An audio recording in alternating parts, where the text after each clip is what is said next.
Hey y'all, welcome and welcome back to my channel. It is me, Kia Simone, and we are here to talk about Love and Marriage Huntsville. This episode, was pretty loaded. And so I done had to go get me a drink and get a little loaded too, okay? Because they just, kind of stressed me out. It was doozies, okay? I think every single marriage featured on this show is in trouble. Every single one. So let's just delve right on into it. Oh, sorry. Thank you to all my new subscribers. It's like 3 of y'all.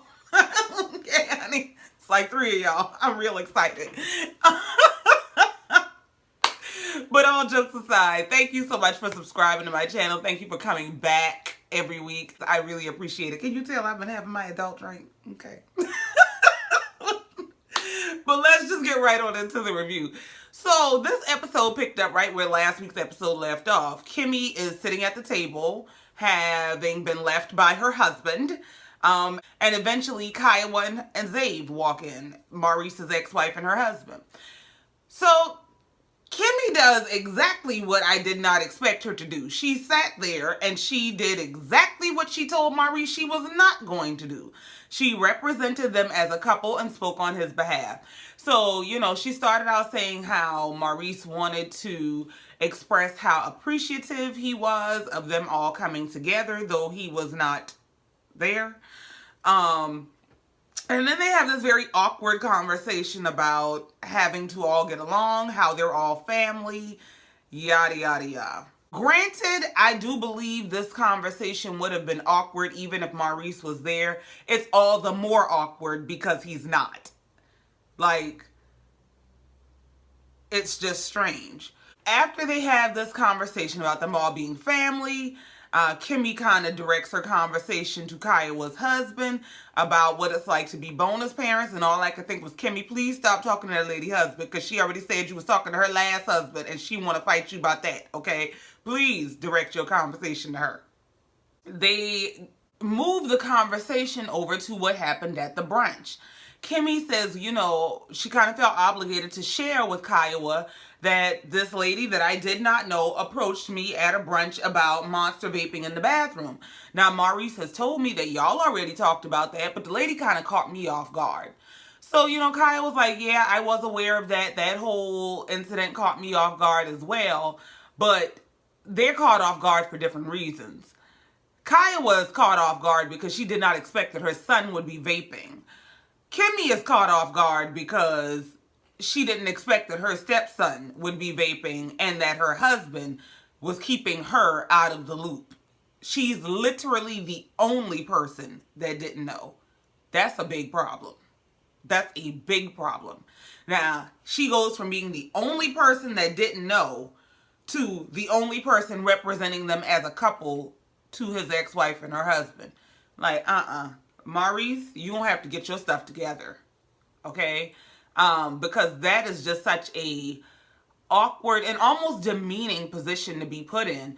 You put me in the position of having to represent you when you don't even trust me enough or respect me enough to include me in what goes on in this family.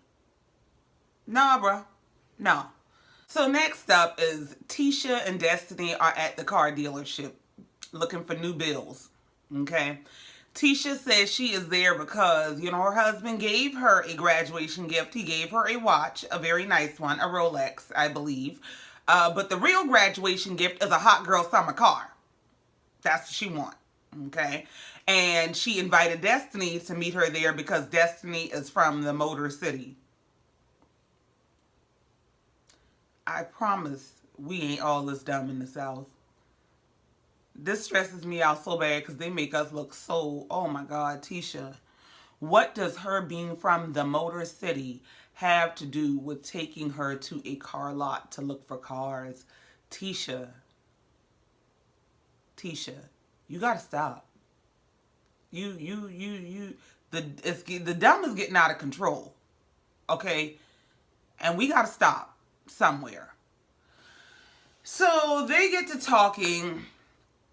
Destiny is talking about how, yeah, this is going to be her hot girl summer and, you know, yada, yada, yada. And so Tisha's like, oh, you gaining a little weight for your husband? She's like, yeah, for my new husband, my next husband. And so Tisha's like, what you mean? She's like, oh, yeah, I'm no longer married. Part of me thinks Destiny is getting off on the thrill of seeing people shock at the fact that she's not married anymore. And what's happening is she deflects from having to talk about why she's not married anymore, because people are wrapped up in the shock of she's not married anymore and she has kept it under wraps the way that she has. So she's very, very smart. She knows what she's doing, okay? This is a way to put you in her business and keep you out of her business at the same time. And, you know, you can't be mad at Mama. Mama kind of smart, okay? So they get to talking, and Tisha starts to tell her about, you know, their Houston experience coming from this launch of their chocolate in a bottle. And she goes into talking about how, well, you know, Marsau is the type, you know, he's very friendly. He's talking to everybody, hi, hi, hi.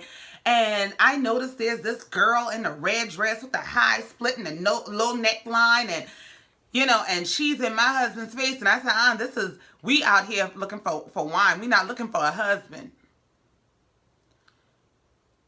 Tisha, you just explained your own problem. You just said Marsau was the one working the room. And you just happened to see a woman who was bad as hell in his proximity, and you lost it. And then Destiny goes into the confessional and just blows everything up and says, well, you know, we've all heard the rumors about Marsau's outside children, so she better hope it was the girl flirting with Marsau and not Marsau flirting with the girl. Wait a minute, Jesus. Hold on.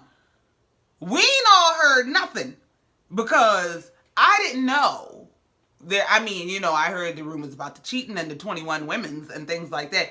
What you mean? I just spent the first segment of this show in utter, like, what the hell? What in the valley of the shadow of death is she talking about? He got outside children. Like, okay, everything is wrong. Everything is wrong, okay? Now, I said last week, Tisha need to just go ahead and say my husband done cheated on me and I don't trust him. I didn't know it was to that degree. I mean, bless the prophet, but I didn't know. Okay? Sometimes we know not what we speak. I didn't know. And I am quite shocked. It was... And then I'm like, well, Destiny ain't nobody's friend. She gonna tell everybody's business. You heifers want to play with me.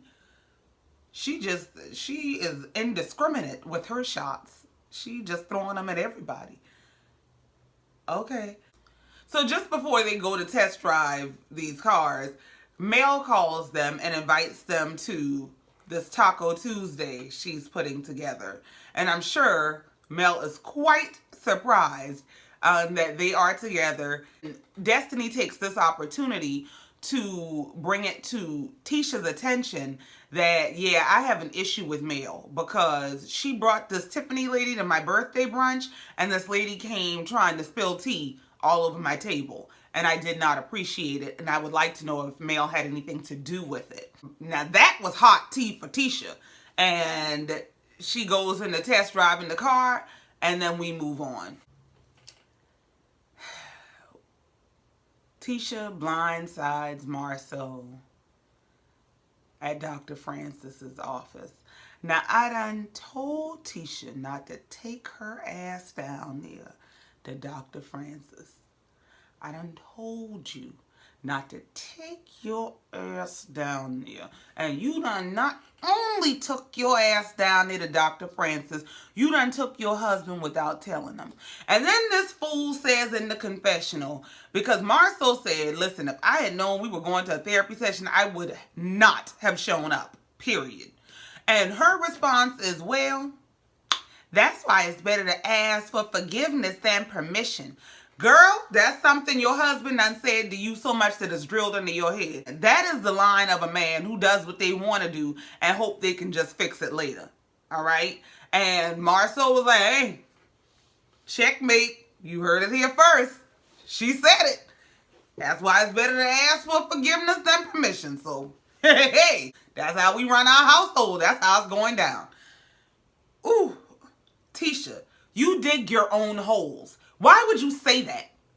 Like, why would you say that? But okay. Let's start this by saying, because I'm not even going to rehash this entire Dr. Francis meeting session, whatever this was. I'm sure the session was longer than an hour. I don't care what they say. Dr. Francis made a whole lot of money on that particular appointment, okay? Because, first of all, let's start by saying Marsau is a male chauvinist. We're not going to deny that. We're not going to sugarcoat that. We're not going to play with that. We're not going to pretend that that's not the case. That is what it is. However, here is my issue with Dr. Francis.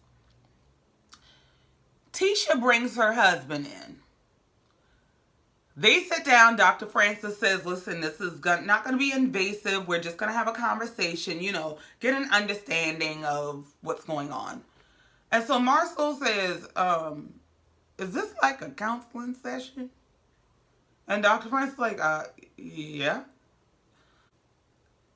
At no point, at least no point that we heard, does Dr. Francis question, what is the breakdown in the communication that exists in your marriage that would prevent you from being able to be transparent and or honest about what this appointment was?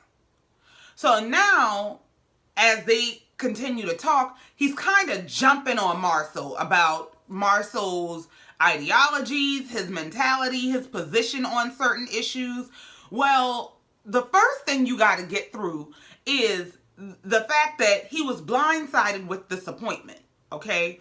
And at some point, there has to be accountability for both parties because both parties are operating in this marriage and whatever dysfunction is operating in, okay?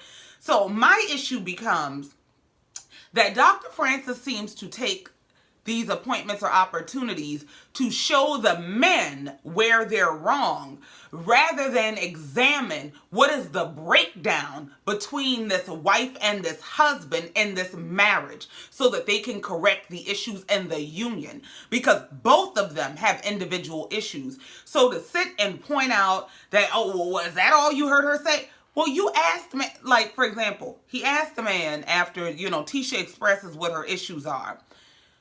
What did you just hear her say? And Marsau says, I heard her say she can't deal with the everyday stresses of life.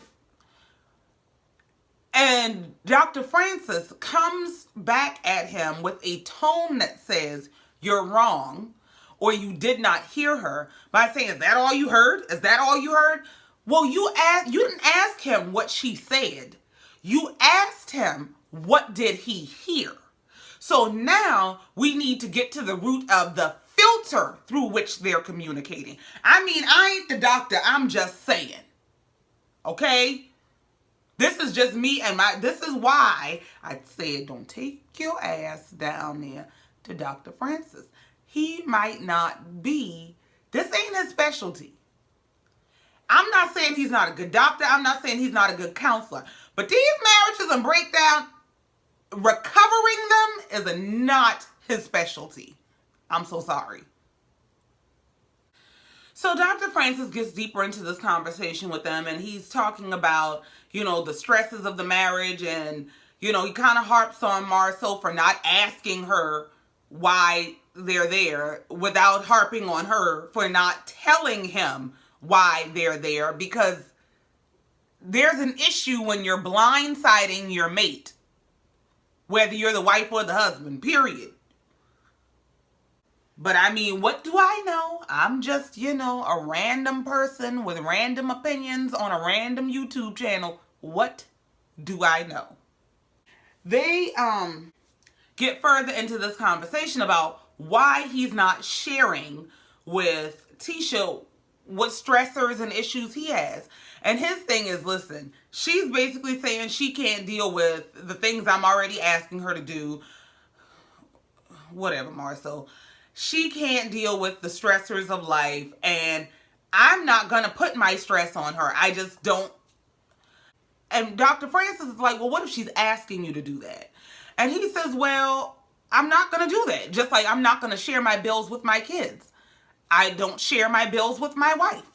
That is my issue. Those are my problems to take care of. Let me tell you something. Let me tell you how I feel about that.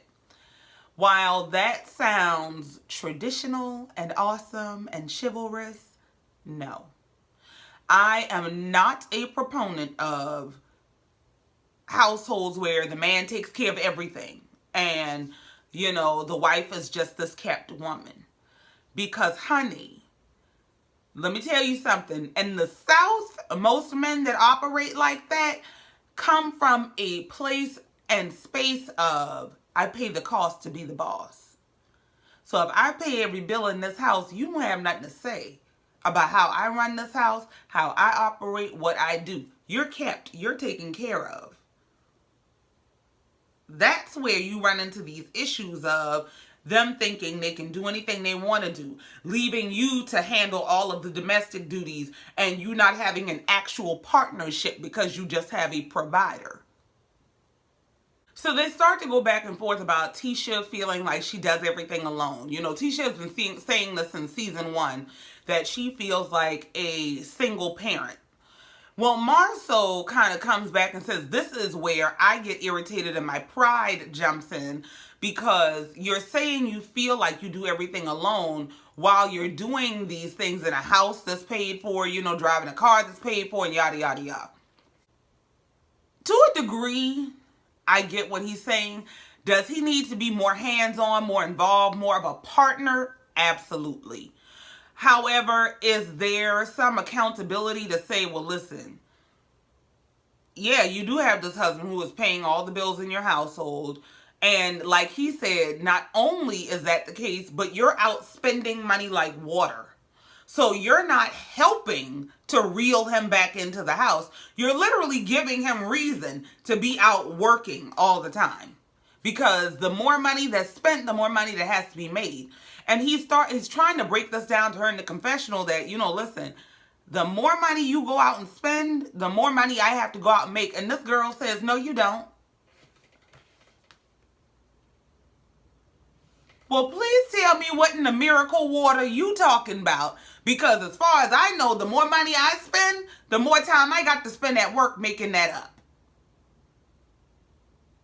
So what in the pop-off miracle water are you talking about? Where are you getting just random checks in the mail from to support your habits if somebody don't have to work to finance all this? So while I get where Tisha is coming from, and I support where Tisha is coming from, I also get where Marsau is coming from. That you got to be accountable to some degree for the amount of money you're spending. And the thing is, she doesn't want to hear that. She starts to give this explanation about how, you know, she's buying the groceries. She's paying for the dance classes. When she is shopping, she's not shopping for just her. She's shopping for her and the kids in terms of buying clothes and things like that. And his thing is, yeah, but you spend a lot of money. I mean, the episode did start out with her at the dealership looking for a new bill.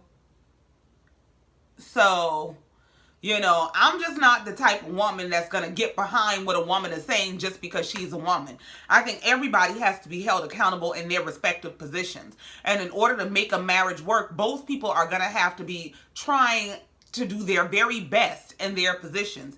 But you cannot be out just swiper, no swiping, just swiping the card all the time, you know, spending money all the time, and then knowing that you are not a financial contributor to the home and saying, well, you know, I wish you would stay home more. You not married to Jeff Bezos. You're married to a construction general contractor. He has to go out, find contracts and work those contracts, honey. Okay?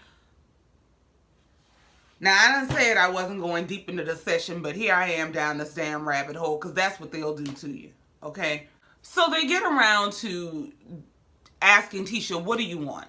And Tisha says, basically, I want more togetherness, more partnership. I want to spend more time together as a couple and as a family. So they bring up the suggestion of a date night. So Marsau says, okay, when is good for you? She says Thursdays at 8. He pulls out his phone and tells Siri to remind him that Thursday at 8 o'clock he has a date night with his wife. And Dr. Francis goes off. Dr. Francis said, I don't put Siri in my business. I don't have to tell Siri to tell me when I got something to do that matters to me. Okay? Now, while I agree with Dr. Francis to a degree, Dr. Francis, that's them folk do now. Okay? You had a black book, they got Siri. Okay? This is what the folk do. They get in their phone, they tell Siri to help me remember stuff I'm not going to remember. Okay? So Dr. Francis goes into, so now you just an appointment to him. Are you okay being just an appointment? And Tisha's like, yeah, I know. Marsau talked his way out of that paper bag. He's like, listen, this has not been important to me. It is becoming important to me because it's important to you. So until it becomes naturally important to me, I'm setting a reminder. Okay. I mean, what you gonna say? You gonna be mad if he don't remember. You mad if he set up a reminder like, please let the man take baby steps. Just please, okay? He talks his way out of that paper bag and is like, all right, ooh, I done made it out this appointment. I think I'm cured. I don't think I ever need to come back, okay? They go outside and they get to arguing in the parking lot, Jesus. They arguing about the date night. They arguing about Tisha and her money spending. And so, you know, and Tisha ends up just walking off. Maybe we just don't need to do it, period. Okay, bye. These people so incompatible and just married. It's not even funny. Dr. Francis ain't it for y'all. I'm sorry. Y'all gonna have to find some other help because Dr. Francis just ain't it. So next we go to seeing Maurice with his ex-wife Kiowa and their son Monster, or Little Maurice. They're at the Space and Rocket Center kind of just hanging out as a family, which I don't see a problem with. I'm going to tell you that up front. Like, I don't see an issue with the two bio parents hanging out without the step parents. That kid needs that. So, you know, it is what it is. Marry somebody you can trust to go co-parent. That's a whole nother subject. But anyway. So they get to hanging out and they use this opportunity to talk to Monster. I don't like that name. Like, especially as he gets older, as a young black man. Like, call him by his name or come up with a different nickname. But Monster? Anyway, I liked it much better when I heard Kiowa call him Little Maurice at the beginning of the episode. Like, that's just less conducive to thinking of him as a monster while you're worried about people considering him a deviant for vaping. But anyway, they take this opportunity to talk to him about the vaping, how that affects his reputation, how his reputation is so important as a young black man, and things of that nature. And then they also use this opportunity to talk about how he has a crush or has some girlfriend that's in Michigan and how they're going to need to talk about sex and everything that goes with it. I'm not really going to dissect this scene a lot. One, because I do not like using kids as storylines. Two, because Monster really looked like, or Little Maurice really looked like he was kind of uncomfortable. And I don't think it's fair to have these kinds of discussions that are already uncomfortable for a kid in private on such a public national platform. How you go from not sharing with your wife what is going on with your kid to sharing with the world what is going on with your kid on national TV blows me. So I'm really not gonna delve into that a whole lot. I really think that Little Maurice kind of said whatever he needed to say to get on through. I'm going to go along to get along so we can move along. And I really don't blame him, because it was kind of uncomfortable even to watch. So I can imagine being, a developing young man in that seat. And here y'all are in my business with all these cameras in my face. Like, come on. Just come on. I will say that I was really proud of the way that Maurice and Kaya were able to come together and co-parent and do so in a peaceful and constructive manner for their child. That's it. Moving on. So next we get to see the devil in a blue shirt, Tiffany. So we go to Tiffany's house. She's getting dressed for the Taco Tuesday at Mel's house. Her husband is sitting on the bed and they are trying to pretend to be a happy couple. I can't tell you how many things about this scene drove me up the wall. Okay. This was such a uncomfortable scene because they kind of tried to come off like this happy, playful couple, and they're so not. They were so awkward. It's not even funny. Like, not even funny. Okay? So, they talked about what happened at the brunch. And basically, her husband asked her, do you think that was the best time to bring that up? And then he doubles back and says, well, it was an honest mistake. You didn't know. You didn't. Bruh, just say you scared of this girl and you married her because she threatened your life, and let's move on, okay? She says in the confessional that she's just blunt and authentic. That is bull, okay? I mean, fresh, hot bull. Being blunt and being authentic have nothing to do with throwing daggers, being mean, being nasty, okay? Truth without compassion is brutality. Add that to your little rotation, okay? Because I cannot stand when people do things that are mean and nasty and hurtful under the guise of being real, being blunt, being authentic. Then you're an authentically nasty person and we don't want to be around you. So we get to the final scene of the show, which is Taco Tuesday at Mel's house.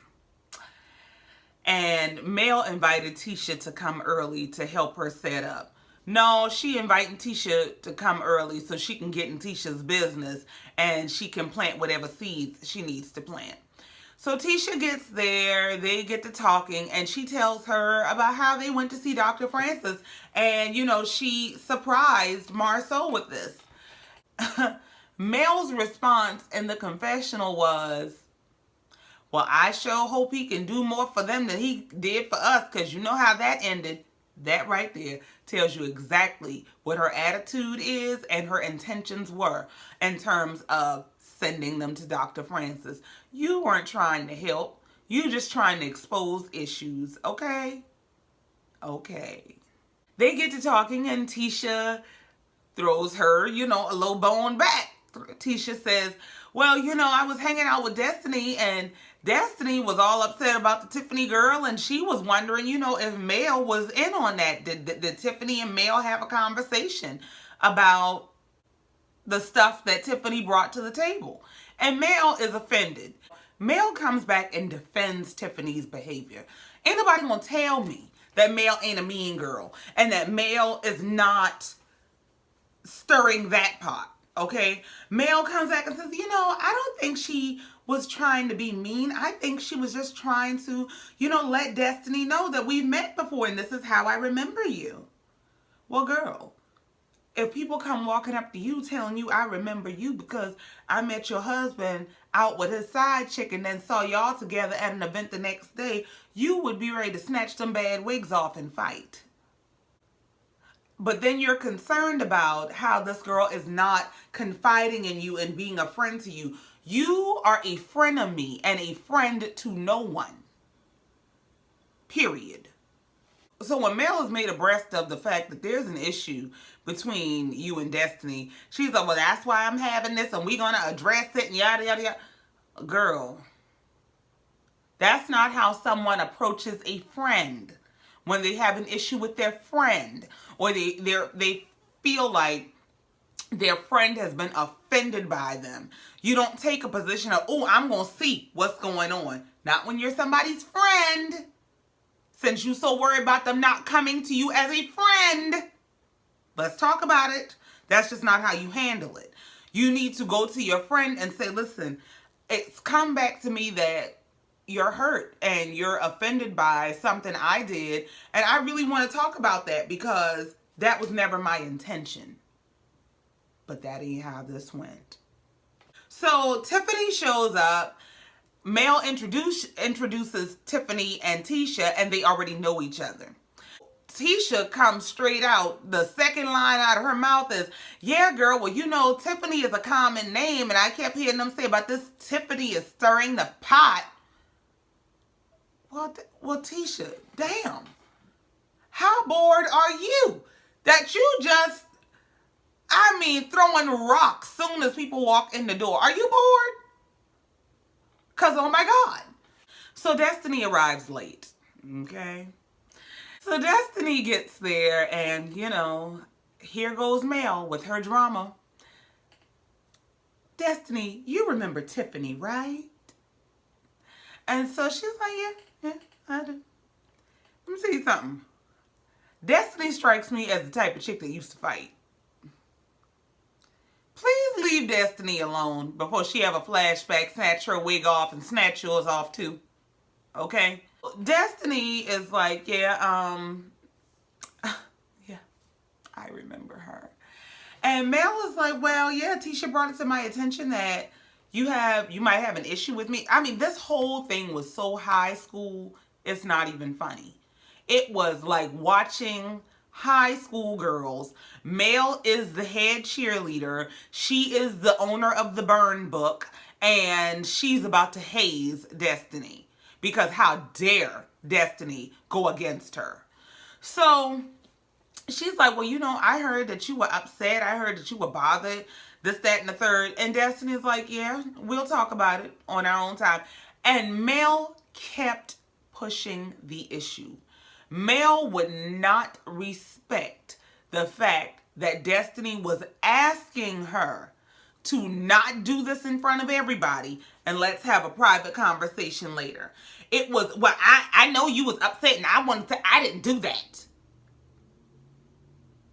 Destiny said, well, okay, hit dogs holler. And that was a hit dog hollering. Like, this was so high school, and I'm going to bully you into saying that I didn't do anything to you and that I'm right and that this is okay, that it's not funny. And so the more that Destiny pushed back on, I'm not going to talk about this right now, the more Mel pushed it. So Destiny makes a comment about, yeah, well, I have an issue with the fact that there was some tea that was cold that was brought to my birthday brunch. And she's like, well, I ain't do that. Okay, crazy. Like, we'll just sit here and let you continue to tell on yourself up. Like, what? As she goes on, and Destiny is talking to Tiffany about the poor quality of the tea that she came and spilled all over her table, Mel goes, well, what was wrong with the tea? What's wrong with the tea? Basically challenging is it true? Is it, now you said it wasn't true. What's the issue if it's not true? That's what she was challenging. Mel is nobody's friend. I'm going to tell you right now, ain't nobody going to get me to defend her. Ain't nobody going to get me to be in line with her. Ain't nobody going to get me to stand behind the foolishness that she does.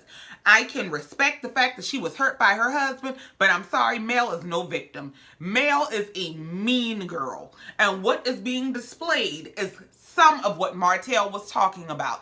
I hate having to stand in the gap and defend Martell, but I'm so sorry. This is demonstrative of who Mel is and how she operates in her relationships. You do not get to mistreat and abuse people and talk to people all kind of way, because me and her would have had a real problem talking to me the way that she talked to Destiny. The way that she pulled that whole head cheerleader role, you'd have found out I don't care about being on the cheerleading team, okay? I tear all this up. Whew. But see, child, that's why I had me an adult beverage, so I could calm down. Yo, listen. My cup empty. Because I had to calm myself down. I had to calm down. I'm like, oh my God. I would have cursed Mel and her bad wig out. Do you understand what I'm saying to you? Who are you talking to? Okay? So the episode pretty much ended with them going back and forth at this Taco Tell You Off Tuesday table. And I think that's where we're going to pick up next week. Yeah. So that's it for this episode. We'll see what happens next week. Prayerfully, it won't require a drink for me to get through it, okay? In the meantime, as always, y'all know I appreciate you so much for stopping by.